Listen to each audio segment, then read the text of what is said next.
So we left off rendering simple plain text in the browser. Let's do away with this plain text and render some actual HTML. With Express, we can send HTML to the browser in two ways. One, by using dynamic files, and two, by using static files.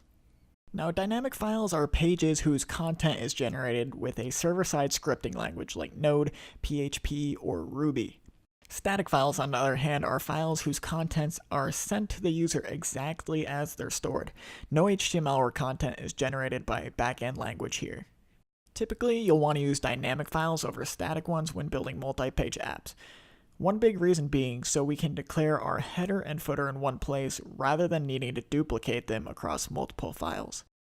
Now, there are more reasons in which we typically use dynamic files over static ones, but for now we're going to start rendering a static HTML file just so we can get things off the ground quickly.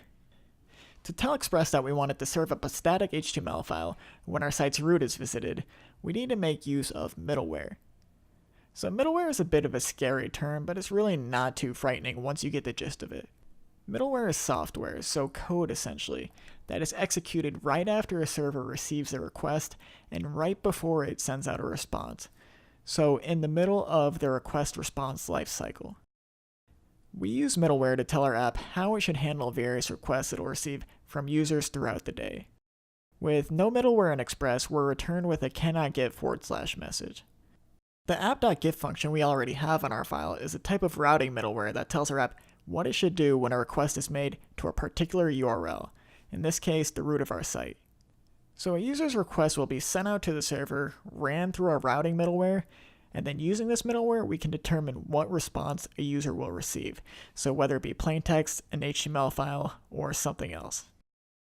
By default, Express doesn't allow any static files to be viewed unless a static middleware function is injected into the request-response lifecycle. So to tell Express where our index.html file is located, we're going to use the following line of code.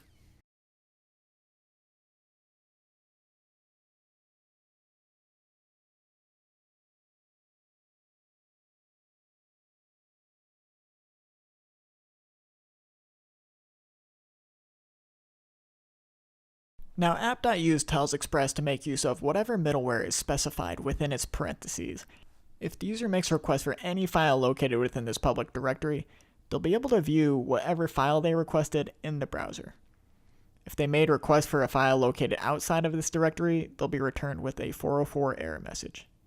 So with our app permitting files within a public folder to be viewed, we're now going to need to create an actual public directory. And we'll do that right now.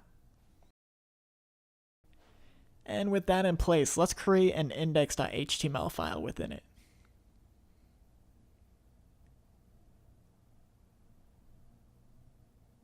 Now, since index.html is indicative of our site's root, it'll be rendered as such when we view our site in the browser.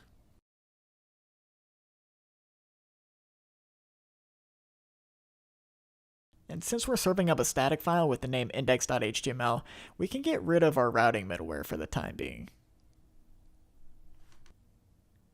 And refresh the page in the browser.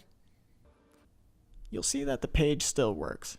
And just to show you the difference our static middleware function makes, if we comment out our app.use function here, our site will stop working because we're not specifying which static files the user should be able to see.